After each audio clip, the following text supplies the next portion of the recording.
नमस्कार. मी राहुल कुलकर्णी. मी गेली 20 वर्ष तरी अयोध्येत जातो आहे.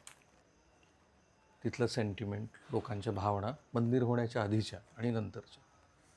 बरंच आहे की जेव्हा प्रभू रामचंद्राचं मंदिर सर्वोच्च न्यायालयाच्या निवाड्यानंतर ह्या सरकारने प्रयत्नांती इतकं भव्य दिव्य केलं, तेव्हा जे जे लोक महाराष्ट्रातनं कारसेवक म्हणून तिथे गेले होते, त्यांच्या भावना ह्या आम्ही चित्रित करून महाराष्ट्राला दाखवल्या. लोकांना असं वाटलं की जे 700-800 वर्षात झालं नाही आणि स्वतंत्र भारताच्या इतिहासाच्याही पलीकडे 100-125 वर्ष जो न्यायालयीन लढा चालला त्याची कुठेतरी इतश्री झाली. आणि ती इतश्री आत्ता ज्या टप्प्यावरती येऊन लोकांच्या भावनांच्या संदर्भात येऊन पोचली आहे, धक्कादायक आहे फार. आणि मला हे माहिती आहे की राष्ट्रीय स्वयंसेवक संघाचे अगदी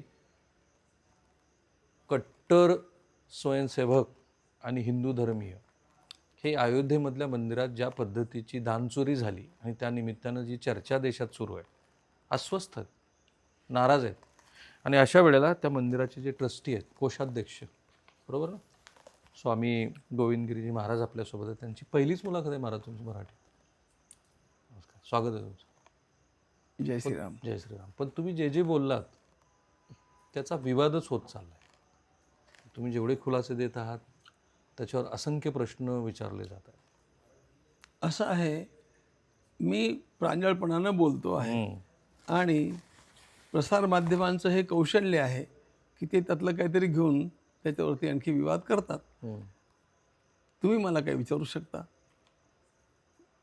नाही, पण तुम्ही पहिला प्रश्न जो येतो तो म्हणजे कोषाध्यक्षांना हे माहिती कसं नव्हतं? असं आहे, मी अयोध्येमध्ये कायम राहत नाही. माझं हेडक्वार्टर पुणे आहे आणि प्रवासाच्या निमित्तानं सगळीकडे मला हिंडावं लागतं.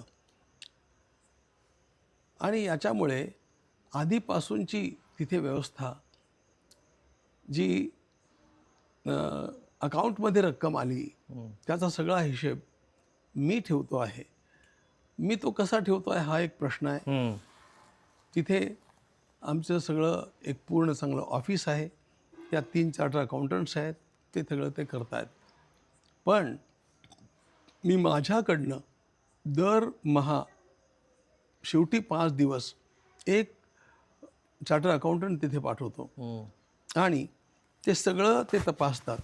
म्हणजे मंथली ऑडिट त्याचं जे काही होतं ते माझ्याकडे नेहमी येत असतं आणि त्यांना काय योग्य काय अयोग्य या ज्या छोट्या मोठ्या सूचना आहेत त्या ते देत असतात आणि त्यांनी तपासल्याशिवाय मी कुठल्याही गोष्टीला होकार देत नाही. अशा प्रकारची स्थिती आहे. आता हे झालं जी रक्कम कोशामध्ये जमा झाली त्याबद्दलची. चढावा हा तिथला दैनंदिन भाग आहे आणि त्यामुळे तो स्थानिक ट्रस्टी बघतायत. ते सुद्धा आमच्या फायनान्स कमिटीचे सदस्य आहेत आणि अगदी आधीपासून तेच ते बघतायत. आणि त्याच्याबद्दलचं जे काही त्या लोकांनी SBIशी बंधन MOU केला तो सगळा तशा प्रकारचा आहे. याची पण मला तशी जाणीव नाही, मला ते आत्ता कळलं. हे धक्कादायक आहे फार. हां ट्रस्ट विदिन ट्रस्ट आहे. हां, असं बरोबर ना. एक व्यवस्था आहे जी तुमच्या माध्यमातून चालली आहे, ती सोडून आणखीन एक दुसरी पॅरलल व्यवस्था तिथे आहे. त्याला पॅरलल असं म्हणता येईल की नाही मला बघावं लागेल, पण अंतर्गत म्हणता येईल त्याला. मग ही व्यवस्था तिथे काम करत होती हां, ते करतात तिथे काम. आणि रोजचा चढावा आणि मुख्य गोष्ट अशी आहे की त्याच्यामध्ये त्या लोकांच्यावरती अवलंबून असण्याचं मला काही असं वाटलं नाही. पण हे सगळं काम SBIला सोपवलेलं होतं.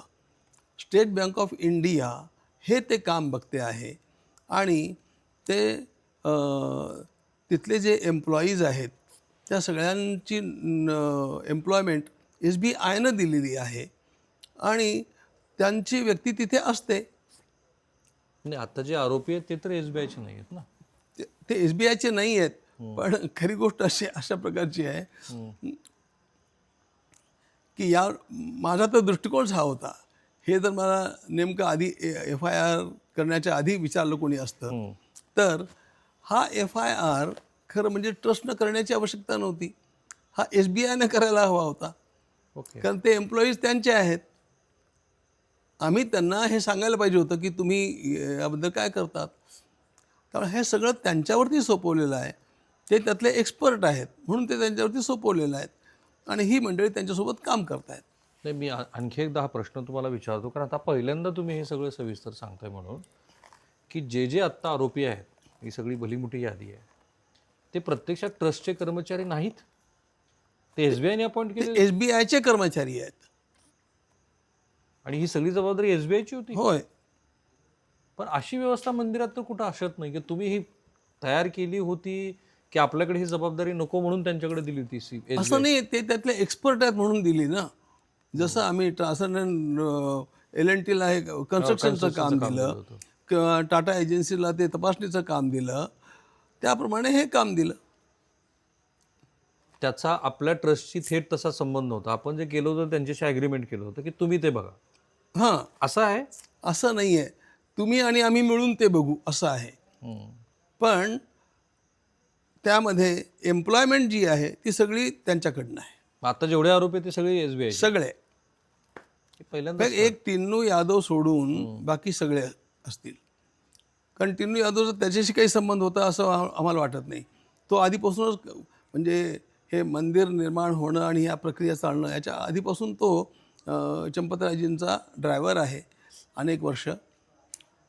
माझ्या माहितीप्रमाणे 20 वर्षापासून तरी जास्त आहे आणि त्यामुळे तो त्यांचा एम्प्लॉई नाही आहे, पण बाकीचे लोक त्यांचे एम्प्लॉईज आहेत. चंपतराय यांच्याबद्दल तुमचं काय मत आहे? असं आहे, चंपतराय स्वतः सज्जन व्यक्ती आहेत, समर्पित व्यक्ती आहेत आणि या सगळ्या मंदिराचं निर्मिती होण्याचं जे काम आहे त्याच्या पहिल्या दिवसापासून आत्तापर्यंत ते त्यामध्ये ठाण मांडून बसलेलं एक समर्पित व्यक्तिमत्व आहे. पण त्यांची कार्यपद्धती जी आहे ती कार्यपद्धती थोडी ढिलेपणाची आहे, शिथिलपणाची आहे. जी सावधानता असायला पाहिजे ती सावधानता नाही. कधी कधी त्यांना उगाच याचं नुकसान होऊन जाईल हो, त्याचं नुकसान होऊन जाईल हो, अशा प्रकारचा एक करुणेचा पुळका, पुळका हा शब्द मराठीतला कसा बघता, पण तसं त्यांना येतो तो आम्हाला आवडत नाही. आणि दुसरी महत्त्वाची गोष्ट, सगळी कामं मी बघून घेईन, सगळी कामं मी बघून घेईन असं कोणालाही करता येणं शक्य नाही आहे. त्यामुळे ही त्यांची स्वयंकेंद्रितता आणि सावधानतेचा अभाव या सगळ्याचा हा परिणाम आहे. पण मग ही जी त्यांची स्वयंकेंद्रितता होती त्याच्याबद्दल तुमचे कधी मतभेद झाले नाहीत? आणि मतभेद होणं नैसर्गिक बाब आहे. मी ज्याप्रमाणे कोषाध्यक्ष आहे त्याप्रमाणे मंदिरातल्या पूजा अर्चेचं जे सगळं कार्य आहे म्हणजे धार्मिक विधी त्याचा पण मी अध्यक्ष आहे. त्या संदर्भामध्ये आमचे मतभेद अनेक वेळा झाले. उदाहरणार्थ सांगतो तुम्हाला, आम्ही तिथे अर्चक तयार करावेत म्हणजे पुजारी, कारण आता मला पुष्कळ पुजाऱ्यांची आवश्यकता आहे. बरं, अयोध्येचं मंदिर आहे, सगळ्या जगाचं लक्ष त्याच्याकडे आहे आणि त्यामुळे आपले सगळे अर्चक ट्रेंड असायला हवेत. म्हणून आम्ही एक उत्तम अर्चक तयार करण्याकरता तिथे पाठशाळा सुरू केली आणि ती चालली वर्षभर. त्यातनं एक 30 चांगले तयार झाले, ते आता काम करतायत. पण आम्हाला तेवढे पुरत नाहीत. आम्हाला निदान 80 ते 90च्या रेंजमध्ये अर्चकांची आवश्यक. 7 मंदिरं तिथे आहेत. म्हणजे मुख्य मंदिरामध्ये 2 तळ आहेत किंवा ठाऊक आहेत, त्याच्या बाहेर आणखी 6 मंदिरं आहेत आणि आणखी 7 मंदिरं आहेत ती भगवान रामललाच्या लीला सहचरांची मंदिरं आहेत. म्हणजे वाल्मिकीचं आहे, महर्षी वसिष्ठांचं आहे, विश्वामित्रांचं आहे, शबरीचं आहे, अशी 7 मंदिरं आहेत. स्थापना केली तर पूजा झाली पाहिजे ना, आम्हाला ती आवश्यकता. आम्ही गेले वर्षभर त्यांना सांगतोय तुम्ही ती डिस्कंटिन्यू करू नका, तुम्ही ते पुन्हा चालू करा. आणि त्याच्यातनं एक्स्ट्रा पुजारी निर्माण झाले तर आपण त्यांना सर्टिफाय करून, कुठेही देशामध्ये मंदिरांच्यामध्ये पुजाऱ्यांची आवश्यकता असते त्या ठिकाणी त्यांना जागा मिळेल. निदान आम्ही अयोध्येमध्ये शिकून आलो त्याचं प्रमाणपत्र त्यांच्याकडे असलं म्हणजे त्यांना एक ऑथेंटिसिटी पण वाटेल. पण गेलं वर्षभरामध्ये आम्ही कितीतरी मागे लागून हे झालं नाही. आजही आम्हाला तिथे चणचणच आहे, पुजाऱ्यांची संख्या पुरेशी नाही. असे आमचे विवाद होत जातात. पण या संदर्भातला विवाद कधी झाला नाही. मी तुम्हाला थेट प्रश्न विचारतो, हां, ह्या सगळ्या चोरीच्या घटनेमध्ये चंपतराय सहभागी आहेत? असं माझं अजिबात मत नाही. स्पष्ट. माझं स्पष्ट मत आहे. चोरीमध्ये नाहीत. जे काही झालं ते त्यांच्या दुर्लक्षामुळे झालं? त्यांच्या दुर्लक्षामुळे झालं आणि त्यातलं त्यांना लक्षातही आलं नाही. म्हणजे इतका साधेपणा असतो का आयुष्यात महाराज? तुम्ही आता जगभर फिरता, म्हणून विचारतो. आता असं आहे बघा, चंपतराय हे सगळं बघतायत. एस्पेशली तो जो भाग आहे तो बघणारे डॉक्टर अनिल मिश्र आहेत. आणि त्यामुळे अनिल मिश्रांनी SBIच्या सोबत जो अनुबंध केला त्याची माहिती चंपतरायांना पण नाही, मला पण नाही. काय मला तर धक्काच बसतो हे सगळं ऐकून आता. आणि मला ते आत्ता या जूनमध्ये बघायला मिळालं. म्हणजे हे सगळं प्रकरण झाल्यानंतर आणि चंपतरायांनी आत्ता जे पत्र मी वाचलं ते पत्र. तेव्हा त्यांनी पण सांगितलं की मला आता बघायला मिळालं. आणि त्यांनी प्रश्न विचारला की इथल्या लहान मोठ्या डॉक्युमेंटवरती माझी सही आहे, याच्याचवरती कशी नाही, असं आहे. मला हा शब्द त्यामुळे चंपतरायांच्या अंतर्गत अनिल मिश्रा हे काम बघत होते. अनिल मिश्रांना हे सगळं माहिती होतं. चोरीचं ठाऊक होतं की नाही मला ठाऊक नाही, पण हा ढिलेपणा सगळा त्यांच्या नजरेतला आहे. पण महाराज कुणावरती तरी जबाबदारी फिक्स करावी लागेल. करावी लागते, पण तो अलर्ट असला पाहिजे. आणि मूळ गोष्ट अशी बघा, टेक्नॉलॉजी इतकी वाढलेली आहे, त्या वाढलेल्या टेक्नॉलॉजीमध्ये त्याचा उपयोग करून आणि त्या सगळ्यांचं फ्रिस्किंग करणं किंवा त्यांचं ओळखपत्र वगैरे घेणं, त्यांचं मागची सगळी माहिती घेणं, हे सगळं आवश्यक होतं ना. हे सगळं काही नाही. उलट हा जो त्यांचा MOU झालेला आहे त्यामध्ये याच्या आधी एक MOU झाला होता, तोही मला ठाऊक नाही, पण त्यामध्ये चंपतराय होते. त्यामध्ये फ्रिस्किंग कंपल्सरी होतं जाताना येताना कर्मचाऱ्यांचं, म्हणजे गणना करणाऱ्यांचं. आणि हे जे नंतर झालं मागल्या वर्षी फेब्रुवारीमध्ये, त्याच्यामध्ये ते रँडम करून टाकण्यात आलं. प्री डिसाइडेड आहे. मग असं झालं. हे चोरी करायचं असं ठरवूनच केलेलं आहे. ही सूट त्यातनं मिळाली. मग हे धक्कादायक आहे ना. म्हणजे आधीच्या ह्याच्यामध्ये तुम्ही अतिशय योजनाबद्ध पद्धतीनं, कारण कुठल्याही मंदिरामध्ये आपण गेलो, तुम्ही महाराष्ट्रातल्या अनेक मंदिरात गेलात, तर पुजाऱ्यावरती लक्ष ठेवणारे कितीतरी CCTV कॅमेरेज आणि प्रत्येक छोटी मोठी गोष्ट तपासली जाते. हे तर इतकं हिंदूचं सगळ्यात मोठं मंदिर आहे. आत्ता मागं वळून बघताना तुम्हाला वाटतं की तिथे एक चूक झाली आपली फ्रिस्किंग बंद करून? निश्चित असतं, ही चूकच आहे. त्यांचा ड्रेस कोड असला पाहिजे, त्यांना विशिष्ट ड्रेस दिला पाहिजे, त्याला खिसे नसले पाहिजेत. आणखी एक महत्त्वाची गोष्ट तुम्हाला सांगतो, म्हणजे जे चंपतरायांनी लगेच दुरुस्त केलं आत्ता, टेबलावरती सगळं काउंटिंग दिसत होतं ते. हां, टेबलावरती काउंटिंगचा परिणाम काय होत होता, जो त्यांना CCTVमधनं दिसला, तो असं घेणं आणि असं खालून टाकणं खिशामध्ये, हे त्यांना शक्य होत होतं. त्यांनी विचारलं की हे कोणी केलं. त्यांनी ते सगळं काढवलं. म्हणजे आता सुधारणा बऱ्यापैकी तशी झालेली आहे. ते काढवलं, ते सगळं जाजम अंथरून सतरंजीवरती करायला सुरुवात केली आणि आता त्यांना ड्रेस पण दिला.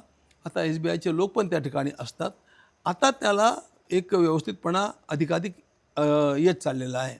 आधीपेक्षा मी स्वतः काल जाऊन तिथे काउंटिंगच्या वेळेला उपस्थित राहिलो पहिल्यांदा, बरं का. आणि मी त्यांना विचारलं की आधी जे होतं त्यातनं आपण काय काय फरक केला आहे, ते सगळं मी जाणून घेतलं. त्यामुळे आता ते योग्य दिशेनं जाईल आहे. तेही मला पूर्ण समाधानकारक नाही अजून, पण ते आता मी ते करू शकतो, ते मी आता करून घेऊ शकतो. म्हणजे जिकडे लक्षच गेलं नाही आणि आपण ते सगळे करतायत या भूमिकेत राहिलो, त्यामुळे अशा गोष्टी घडल्या. इतक्या महानीय व्यक्तींना मला असा शब्द वापरायचा नाही आणि मी असंसदीय शब्द वापरण्याच्या पूर्ण विरोधात आहे. पण जे काही घडलं त्याला काय गाढवपणा म्हणायचा, निष्काळजीपणा म्हणायचा, की जाणीवपूर्वक केलेली कृती म्हणायची? गलथानपणा म्हणायचा. हां. मराठीतला हा शब्द अगदी योग्य आहे. हा सगळा गलथानपणाचा परिणाम. मग ह्याचं पापक्षालन कोणी करायचं? आम्हीच करायचो, कोणी करायचं? आम्ही केलं पाहिजे. लोकांनी विश्वास कोणावरती ठेवला होता? राष्ट्रपतीपासून पहिला चेक मी घेतला होता आणि त्यानंतर वणवण आम्ही सगळ्या झोपड्यांच्या मध्ये हिंडलो आणि लोकांनी आमच्यापर्यंत का नाही आलात म्हणून तक्रारी आमच्याकडे केल्या. इतकी लोकांची श्रद्धा. त्यामुळे आम्ही रामरायाच्या समोर क्षमाप्रार्थी आहोत. त्याचं पापक्षालन आम्ही केलं पाहिजे, हीच माझी भूमिका आहे आणि त्याचं अनुष्ठान आम्ही आजपासून तिथे सुरू केलेलं आहे. काय करता तुम्ही? तिथे रामायणातल्या काही विशिष्ट भागाचा पाठ, सगळ्या पापक्षालनाकरता विष्णू सहस्रनामाची आवर्तनं असतात, ती आम्ही सुरू केली. म्हणजे या चुका दुरुस्त करणं हा त्यातला पहिला भाग बरं का. पण जे आता झालं आहे त्याच्या परिमार्जनाकरता अशा प्रकारचे तिथे त्याचे मुख्य मंदिरामध्ये, मुख्य मंदिराच्या बाहेर आणि अयोध्येतल्या वेगळ्या वेगळ्या पाठशाळांच्या मधनं हे सगळं अनुष्ठान आजपासून आरंभ झालं. काही लोक म्हणतील की महाराजांनी कोषाध्यक्षपदाचा राजीनामा देऊन टाकावा. असं मला तरी वाटत नाही, कारण त्या गोष्टीशी माझा संबंध आधीपासून आत्तापर्यंत राहिलेला नाही. आणि लोकांना वाटतं हे किती प्रामाणिकपणानं वाटतं हा भाग वेगळा आहे. मला राजीनामा द्यायला एक क्षणही लागणार नाही. मला त्याची अभिलाषा पण नाही. पण रणांगण सोडून पळून जाणं ही माझी वृत्ती नाही. आणि त्यामुळे हे सगळं ठीक निस्तरून झालं की त्यानंतर जर सगळ्यांना वाटलं मी देऊन टाकेन, पण असा पलायन करून जाणार नाही. तुम्ही चौकशी, कारण ही जबाबदारी माझ्यावरती आहे. तुम्ही काल बघितलं असेल या सगळ्या गोष्टींना फेस कोण करत होतं? तुम्हीच गेला. नाही, म्हणूनच मी तुमच्या मुलाखतीला आलो. महाराष्ट्राला कळू तर द्या तुमच्या चुका काय. तुम्ही तर प्रांजळपणे मान्यही केलं. माझं तर मत असं आहे की सगळ्या लोकांची SITने अतिशय सखोल चौकशी केली पाहिजे, कारण जे काही झालंय ह्या देशामध्ये ते भयंकर आहे फार. तुम्हाला बोलवलं SITने? मला फोनवरती विचारलं फक्त. काय प्रश्न होते? आता ते प्रश्न काय सांगू तुम्हाला? मला एवढंच फक्त, ठीक आहे, मलाही माहिती आहे की त्यांनी तपासाचा भाग आहे. फोनवरती मला विचारलं. किती वेळ चाललं तुमचं? मी त्यावेळेला कुठे होतो? भिलवाड्याला होतो. बरोबर आहे. माझ्या 2 कथा होत्या लागोपाठ. राजस्थानमध्ये भिलवाडा या ठिकाणी आणि दुसरं ऋषिकेशला या ठिकाणी. तेव्हा तुम्हाला प्रश्न आला आणि किती वेळ ते प्रश्न चालले तुमचे? एक 5-7 मिनटं. 5 ते 7. काही लोक असंही म्हणतील महाराज, कारण तुमचं हे पत्र मी सविस्तर वाचलं आणि माध्यमात पण तुमच्यावरती अशी टीका झाली आहे, तर जर तुम्ही कोषाध्यक्ष आहात आणि तुम्ही ती जबाबदारी पार पाडू शकत नाही, तुम्ही म्हणालात की मी तुमच्या कथा ऐकलेल्या आहेत लातूरमध्ये, मुंबईत, पुण्यात, सगळीकडे. सो जर तुमच्यावरती जबाबदारी तुम्हाला पार पाडायचीच नाही आहे तुमच्या वेगळ्या कामामुळं, कशाला तुम्ही हे पद घेतलं, असंही लोक म्हणतात. असं म्हणणाऱ्यांना म्हणू द्या, पण मी ती जबाबदारी नीटपणे पार पाडतो आहे. अकाउंटमध्ये जे काही आलं त्याची संपूर्ण 100% जबाबदारी मी घेऊन ती पार पाडतो आहे. आणि त्याकरता माझ्या ऑफिसचे लोक महिन्यातनं 5 दिवस तिथे जाऊन सगळं नीट बघतायत. तुम्हाला वाटतं की ही प्रत्येक पावती माझ्या सहीनं दिली गेलेली आहे. आत्तासुद्धा येणारी पावती प्रत्येक ही माझ्या सहीनं जाते. ती का डिजिटल सिग्नेचर? हो, ते बँकेत जमा होतं, बँकेतूनच ती पावती पण जाते आणि त्याच्यावरती माझी सही असते. त्यामुळे जिथे माझी स्वाक्षरी आहे आणि माझी स्वाक्षरी नसतानाही जो जी संपदा, जो चढावा जमा झालेला आहे त्या सगळ्यांना मी जबाबदार आहे आणि मी ते दर महिन्याला ऑडिट करून पार पाडतो आहे. त्यामुळे मी ते माझी जबाबदारी झटकून टाकत नाही. मी माझी अकाउंटेबिलिटी तशीच्या तशी ठेवलेली आहे आणि मी ते पूर्णपणे व्यवस्थितपणे पार पाडण्याचा प्रामाणिक प्रयत्न केला आहे. मी तुम्हाला थेटच विचारतो, कारण आकडे खूप व्हेरिएशनमध्ये आहेत. कोण 1800 कोटी म्हणतं, कोण 100 कोटी म्हणतं. नेमका किती कोटीचा हा घोटाळा आहे? आता हे SIT ठरवेल, हां, पण तुमचा अंदाज मला सांगा. पण माझा अंदाज हे सगळे आकडे खोटे आहेत. काय सांगता? 1800 कोटी, 100 कोटी? अरे हे सगळं असणार आहे माझ्या दृष्टिकोनातनं तर हे सगळं असणार आहे 300च्या आत. 300 कोटी? हां, पण दॅट्स अ ह्यूज अमाऊंट. पण पण 300 कोटी नव्हे, तुम्हाला सांगतो मी, 3 कोटीच्या आत. 3 कोटी. हां, हे साधारणपणे पब्लिक परसेप्शनपेक्षा तुमचं सांगणं वेगळं आहे. हां. पण तुम्ही आता पावत्यांचा उल्लेख काढलाय म्हणून, की अनेक पावत्याबद्दल लोकांची मत. आता 5 किलोचा ते रामचरित मानसाचा मुद्दा आला, त्याच्यावरती स्पष्टीकरण आलं. काही लोकांनी म्हटलं की चांदीचा विषय आहे. तर ह्याची तुम्ही आता पडताळणी केली, तेव्हा तुमच्या काय लक्षात आलं? तेव्हा आमच्या लक्षात हे आलं की त्या सगळ्यांची सूची आमच्याकडे आहे ओके. आणि आम्ही ते परवा सगळं दाखवून दिलं, ते फोटोसहित दाखवलं आणि सगळ्या मीडियाला आम्ही ते 2800 वस्तूंची 2800 प्लस, मला एक्झॅक्ट आकडा नाही सांगता येणार, पण 2800 प्लस आहे तो आकडा. म्हटलं कुठल्याही पेजचे तुम्ही फोटो घ्या, ते सगळं रजिस्टर ठेवून दिलं आणि आम्ही जाहीर केलं की ज्यानं कुठली वस्तू दिली असं त्याला वाटतंय, आठवतंय, त्यांनी अधिकृतपणे आम्हाला दाखवावं आणि ती वस्तू येऊन बघून घ्यावी. सो ते जे सांगितलं जातं तसं नाही आहे. म्हणजे सोन्याचं सगळं आहे, चांदीचं 200 किलो चांदी आहे, मानवानी असं ते सगळं मी सिंधी लोकांना पत्र लिहिलं, त्यांना पावते आणि दे आर सॅटिस्फाईड. ओके. हां, हे रेट्रोस्पेक्टिव्हली तुम्ही आता सगळ्यांना पावत्या देता किंवा हे आहे आमच्याकडं? नाही ते सगळं पावत्या त्यांना तेव्हाच दिल्या. नाही पावती त्यांना एवढ्या करता नाही दिली की त्यांची आम्हाला हवी होती ती माहिती आमच्याकडे नव्हती. काय माहिती हवी होती? ती सगळे मी तुम्हाला पत्र दाखवू का? असेल तर पाठवा ना. आता हे सगळा खुलासा, आणि इतकं तुम्ही थेटच सांगत आहात, पहिल्यांदा महाराष्ट्राला कळतं आहे, तर सगळ्याच गोष्टीचा खुलासा झाला पाहिजे. ते जे 5 किलोचं रामचरित मानस होतं ते आहे आपल्याकडे, ते मी परवा टीव्हीवरती सगळ्यांना दाखवलं. पण त्याची पावती का नाही दिली असा प्रश्न होता.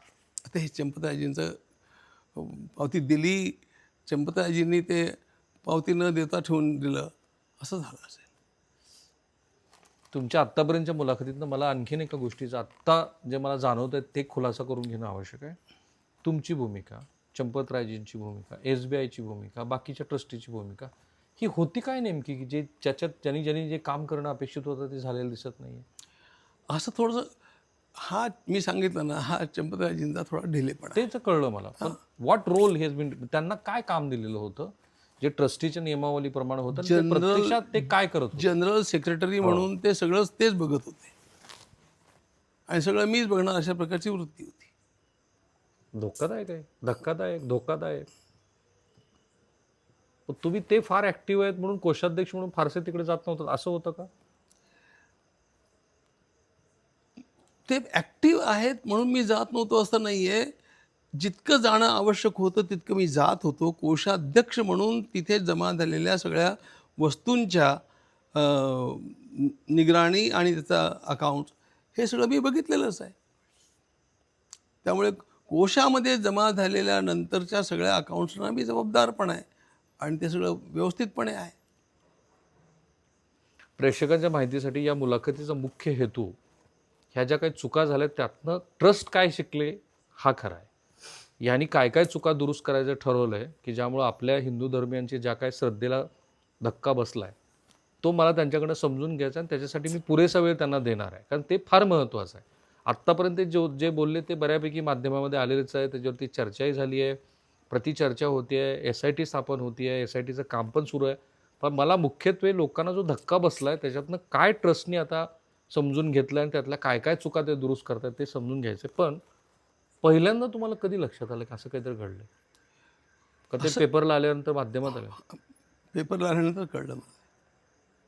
काय 7-8 तारखेला जूनला. मग तुम्ही काय केलं? मी लगेच फोन करून विचारलं काय चाललंय आणि काय खरं आहे. तेव्हा त्यांना स्वतःला पण वाटलं नव्हतं की इतकं मोठं काहीतरी असेल. चंपतराय. पण नंतर संपर्कात राहून आम्ही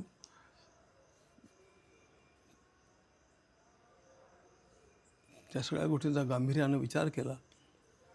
एकदा बैठक घेतली, तातडीने मी त्याला गेलो. ही बैठक आम्ही लखनौमध्ये घेतली होती, कारण तितकंच दूर जाणं मला शक्य होतं. लखनौमध्ये घेतली, दिल्लीमध्ये घेतली. बैठका घेऊन त्याचा आकार किती, आणि म्हणून लगेच हे ठरवलं की आमची ठरलेली मीटिंग जी होती ती 11 तारखेला होती. मी म्हटलं इतका उशीर करून पण चालणार नाही आपल्याला, लवकरात लवकर ती घेतली पाहिजे.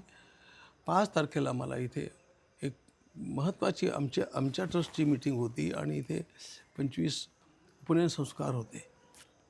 ते करून मी 5ला रात्री तिथे पोचलो. आणि हे लक्षात घेऊनच 6ची बैठक आम्ही अरेंज केलेली होती, शॉर्ट नोटीसनं. असं आहे. जिथे त्यांचा राजीनामा वगैरे झाला. हां.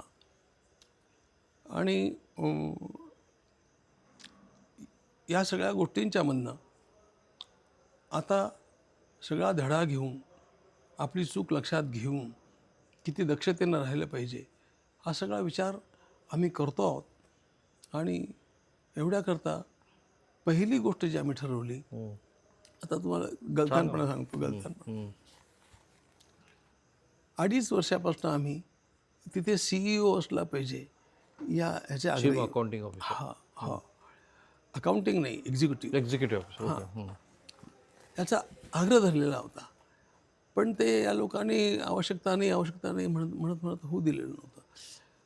म्हणून पहिल्यांदा त्याच्याकरता एका CEOची नियुक्ती करणं, त्यानं त्या सगळ्या गोष्टींच्यामध्ये विभागशः सगळ्या गोष्टी, कुठल्या गोष्टीला कोण जबाबदार आहे तो आयडेंटिफाय करून निश्चित करणं, तिथे ज्या लोकांना अपॉइंट केलं गेलं आहे त्या सगळ्यांची हिस्ट्री बघून पुन्हा त्यांना अपॉइंट किंवा रिअपॉइंट करणं, असं जे योग्य नसतील त्यांना काढून टाकणं. आणि तंत्रज्ञानाचा आता जास्तीत जास्त उपयोग करणं, कारण या सगळ्या मोजण्यामध्ये वगैरे पण आता तंत्रज्ञानाचा फार चांगला उपयोग होतो. आणि या सगळ्या अनुशासनबद्ध गोष्टी पुन्हा पुन्हा बघत राहणं, हे सगळं आम्ही ठरवलेलं आहे. आणि आता आमच्या 22 तारखेच्या मीटिंगमध्ये पुन्हा नवीन ट्रस्टी कोण येत आहेत आणि महासचिव कोण होत आहेत, कोणती नावं तुमच्या डोळ्यासमोर आहेत? आत्ता तरी काही नाही आहे. तर त्या कॅपॅसिटीची व्यक्ती त्या ठिकाणी असली पाहिजे. आणि सगळ्या समित्यांनी आपापली कामं नीट केली पाहिजेत, हे सगळं बघणार आहोत आम्ही. तुम्ही मोहनजीशी बोललात? हां, मोहनजीशी तुमचं बोलणं झालं? हे सगळं प्रकरण बाहेर आल्यानंतर त्यांनी कधी तुम्हाला फोन नाही केला मोहनजी? नाही, मोहनजींचा माझ्या या संदर्भामध्ये काही फोन बिन झाला नाही. पण इतरांचं झालं माझं बोलणं. आम्ही बैठकांच्यामध्ये उपस्थित होतो. पंतप्रधानांशी काही बोललो? गृहमंत्र्यांशी, अमित शहांशी काही बोललो? योगी आदित्यनाथ यांच्याशी काही बोललो? या सगळ्यांच्या SDOशी आलं. योगींच्या, मग हे पंतप्रधानांच्या वगैरे त्यांचा नाही झाला. प्रश्न राजकीय आहे, पण तुम्हाला विचारला पाहिजे. तुम्ही आकडा मला सांगितला 3 कोटीचा. चर्चा तर काही आहे 300 कोटी ते 1800 कोटी. मी सांगितलं ना, मी माझं आकलन सांगितलं. हो, आलं लक्षात. कारण हे सगळं फुगून सांगण्यात आलेलं आहे. आणि खरं काय आहे ते SIT बाहेर काढू शकतं. हो, मी प्रश्न असा विचारत होतो की ह्याच्या मागं तुम्हाला वाटतं की पक्षांतर्गत राजकारण सुद्धा आहे, की ज्या कारणामुळे हे सगळं प्रकरण ज्या पद्धतीनं बाहेर आलं? आणि हे बघा, आता तुम्ही हा प्रश्न विचारलाच आहे मला.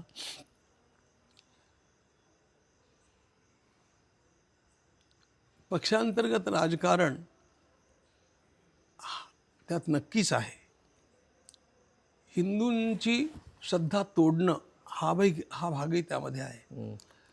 रामभक्तांची अयोध्येवरची श्रद्धा विचलित करणं हाही भाग त्याच्यामध्ये आहे.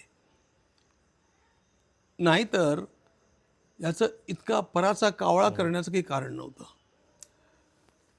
जे झालं त्याच्याबद्दलची व्यथा मी लपवत नाही आहे, ती व्यथा माझी पण आहे आणि ज्यांची ज्यांची आहे ती सर्वांची ठीक आहे.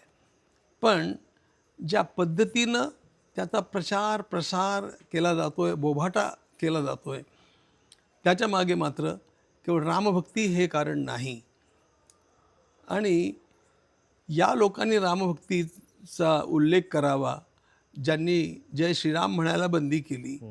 ते तुम्ही अखिलेशबद्दल बोलता. हां, आणि ज्यांनी कारसेवकांच्यावरती गोळ्या चालवल्या, ज्यांनी राम काल्पनिकच होते असं म्हटलं, ज्यांनी रामसेतू बांधला गेलाच नाही असं म्हटलं, म्हणजे कसं बरं, अयोध्येच्या मंदिराच्या भूमिपूजनाच्या दिवशी ज्यांनी संसदेमध्ये काळे कपडे घातले, या लोकांनी आम्हाला रामभक्ती शिकवायची आणि रामाबद्दलच्या आस्थेचा पुळका दाखवायचा.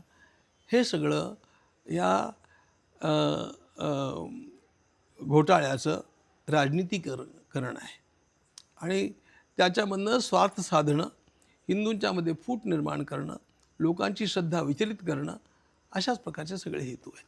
पण मग हे भाजप अंतर्गत राजकारणाचं पण एक कारण आहे असं तुम्हाला वाटतं? असं मला नाही वाटत. योगी आदित्यनाथ यांचा जो प्रभाव वाढलेला आहे ते पुढे चालून नाही नाही, असं मला नाही वाटत. अशा प्रकारचं पाप करण्याची वृत्ती त्या लोकांच्यामध्ये येणार नाही ज्यांनी रामाच्या भक्तीकरता सगळं काही केलं आहे. पण मग असं जर असेल तर भाजपच्या माजी खासदारानं इतकं वादग्रस्त वक्तव्य का करावं? कोण माझी खासदार? ज्यांचं नाव सगळ्यांना माहिती आहे की जे मधल्या काळात एका खेळाडूंच्या संदर्भात त्यांचं नाव फार देशभर गाजलं आणि मग ते असं म्हणाले की मी जर फार बोललो तर माझ्यासुद्धा जीविताला धोका आहे. असं आहे, राजकारणामध्ये मंडळी विकत घेतली जातात आणि त्यांच्याकडनं बोलवलं जातं. आता तुम्हाला एक आणखी गोष्ट सांगतो. विनय कटियार पण काहीतरी बोलले. विनय कटियारांच्या रामभक्तीबद्दल शंका नाही, पण विनय कटियार सध्या मनानं भ्रमिष्ट आहेत, ते मनोरुग्ण आहेत. त्यांनी आत्ता तुम्हाला ते तुम्ही नाव सांगितलं 2 मिनिटांनी विचारलं तर सांगता येणार नाही. आयुष्यभर सोबतची मंडळी त्या कार्यकर्त्यांना ते ओळखू शकत नाही. त्यामुळे अशा व्यक्तीला काहीतरी सांगून त्याच्याकडनं बदलून घेणं हा भाग वेगळा आहे. मुळात मुद्दा माझा असा आहे की या सगळ्यामधनं आम्ही धडा घेणार, त्याचं प्रायश्चित्त करणार, रामरायासमोर, रामभक्तांच्या समोर आम्हाला आमची चूक मान्य आहे आणि हे अधिकात अधिक चांगलं कसं होत जाईल हे बघणार, त्याच्याकरता पुरता वेळ देणार, अधिक दक्षता बाळगणार आणि हा जो हे जे छोटं गालबोट नाही मोठा कलंक हा जो लागला आहे हा पूर्णपणे पुसून टाकल्याशिवाय स्वस्थ बसणार नाही. आम्हाला आमचं राम मंदिर निर्भेळ अशा प्रकारचं एक आदर्श मंदिर बनवायचं आहे. पण हे अनुष्ठान सोडून आणखी काही करणार आहात तुम्ही? आज एक सुरू अनुष्ठान हे चालू राहील. आमच्यातली सुधारणा हा पहिला भाग आहे. म्हणजे हा सगळा जो भाग आहे ना, मी सांगितलं ना, ह्या अंतर्गत गलथानपणामुळे, एकमेकांच्या विश्वासामुळे आणि गाफीलपणामुळे झालेल्या गोष्टी आहेत.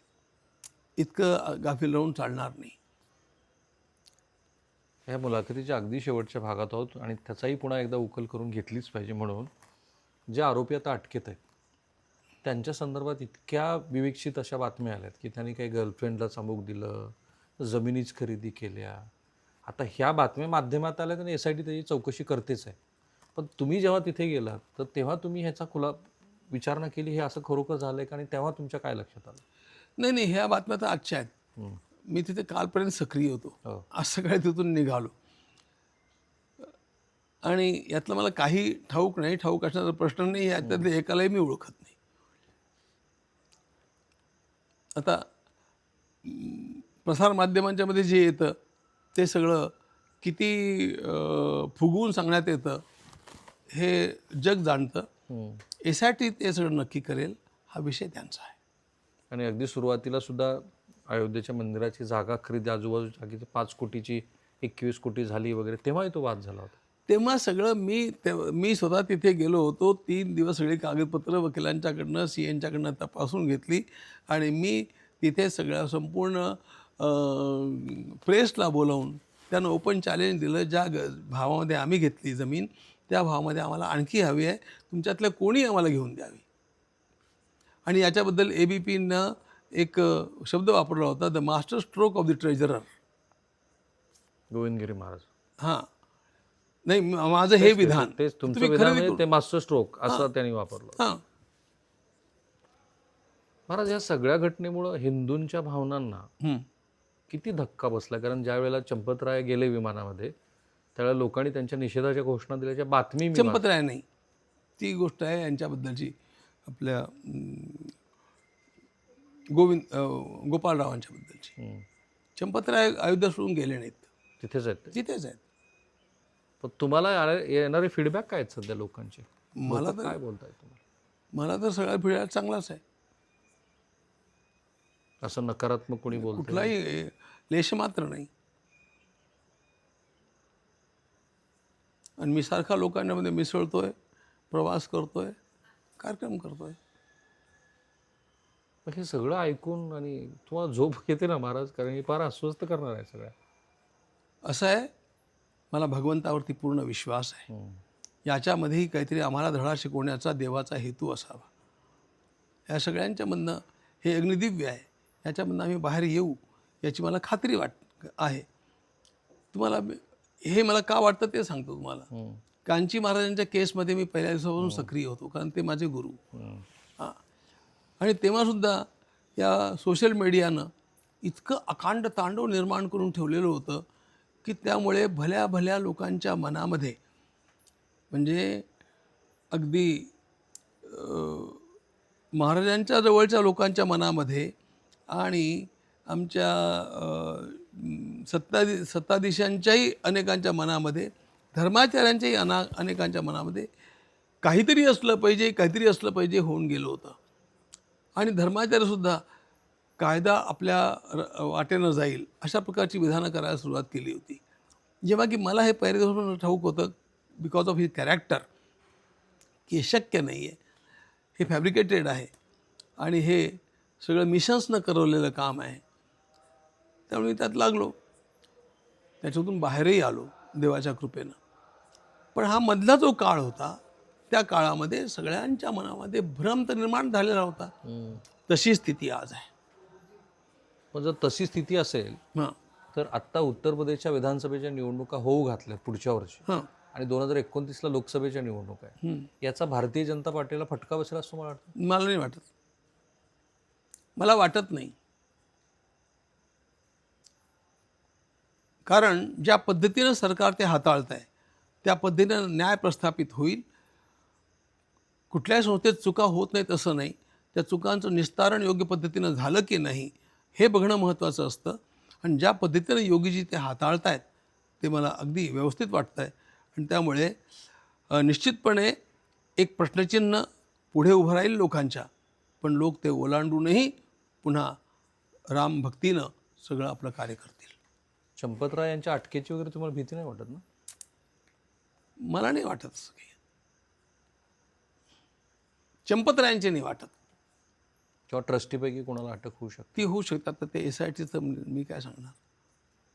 आणि त्यात कोणीही असू शकतो. आहे बघा, जो कोणी अपराधी असेल त्याला शिक्षा झाली पाहिजे. न्याय यालाच म्हणतात. थँक्यू महाराज. भगवान श्रीरामांनी सुद्धा न्यायप्रियता दाखवली, सत्यनिष्ठा दाखवली आणि त्यामध्ये त्यांनी जवळच्या लोकांची सुद्धा गय केली नाही. नुसत्या अफवांच्या वरनं झालेल्या गोष्टींच्यामुळे पण केली नाही, स्वतःची जबाबदारी ओळखून. त्यामुळे याच्यामध्ये कोणीही गय करता कामा नये, कोणी कुठल्याही प्रकारची ढिलाई ठेवता कामा नये. कारण हा सगळ्या भारतीय आणि भारताबाहेरच्याही रामभक्ताच्या श्रद्धेवरती पडलेला फार मोठा घाला आहे. त्यामुळे अपराध्यांना योग्य ते शासन झालं पाहिजे अशी आमची पण आग्रहाची मागणी आहे. ठीक आहे. तुम्ही सांगितलेत मुद्दे, तरीही मी विचारतो, कारण 2 गोष्टी तुम्ही सांगितल्या आणि हा शेवटचा मुद्दा आहे माझा. एक तर तुम्ही म्हणालात की आता पूर्णपणे तो SBIचीच लोकं तिथं असणार आहेत. तुम्ही तिथे नव्याने फ्रिस्किंगची व्यवस्था करत आहात, CCTVची यंत्रणा असणार आहे. हे सोडून असं काय आहे की जे आणखी तुम्हाला करायचं आहे तिथे, की जे झाल्यानंतर हे सगळं फुल प्रूफ होईल असं तुम्हाला वाटतं? मुळात असं आहे, तिथे सिक्युरिटी ऑडिट होतं की नाही हे आम्हाला बघायचं आहे. ते आम्हाला परवा लक्षात आलं की ते होत नाही. आणि मंदिराचं सिक्युरिटी ऑडिट होत नाही. आणि काय बोलणार? आणि मंदिराचं होतं ह्या इकडचं जे आहे हा सेक्शन जो आहे. आणि अशा प्रकारच्या अनेक गोष्टी आहेत.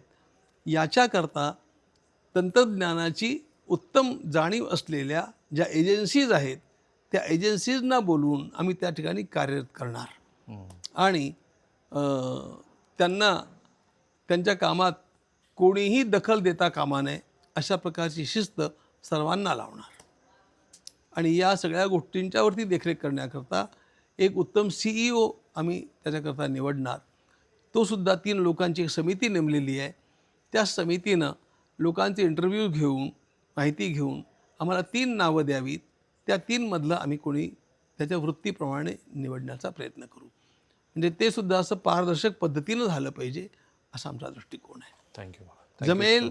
जमेल ते सगळं काही राम भक्तांच्या चित्ताच्या संतोषाकरता आणि आमच्या प्रामाणिक रामभक्तीला स्मरून आणि या देशाच्या भल्याकरता आणि या संस्कृतीच्या उत्थानाकरता असं काहीही पुन्हा घडता कामा नये याच्याकरता संपूर्ण काळजी घेण्याकरता आम्ही आमचं सर्वस्व पणाला लावू.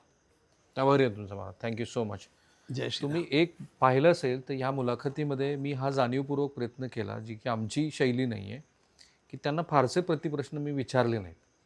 त्याचं मुख्य कारण असं आहे की त्यांनी स्वतःच सांगितलं आहे की ही चूक आहे, ह्या चुकीला जे जे काही पापक्षलन करणं गरजेचं आहे ते करतायत सगळेजण. त्याहीपेक्षा महत्त्वाचं काय आहे की कायदेशीरदृष्ट्यासुद्धा SIT तिथे काम करते आहे आणि त्या SITच्या तपासावरती कुठेही परिणाम होईल अशी कुठलीही गोष्ट मला त्यांना विचारायची नव्हती. त्यामुळे ते जे काही कायदेशीर मुद्दे येतील ते समोर येतील.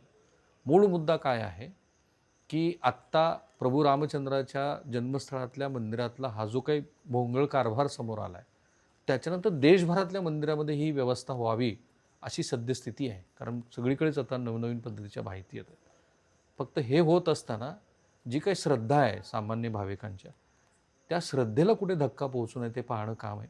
आता महाराजांची ही जी मुलाखत तुम्ही पाहिली त्याच्यावरही तुमचं काहीतरी मत असणारच आहे. ह्या व्हिडिओच्या कमेंट बॉक्समध्ये टाका.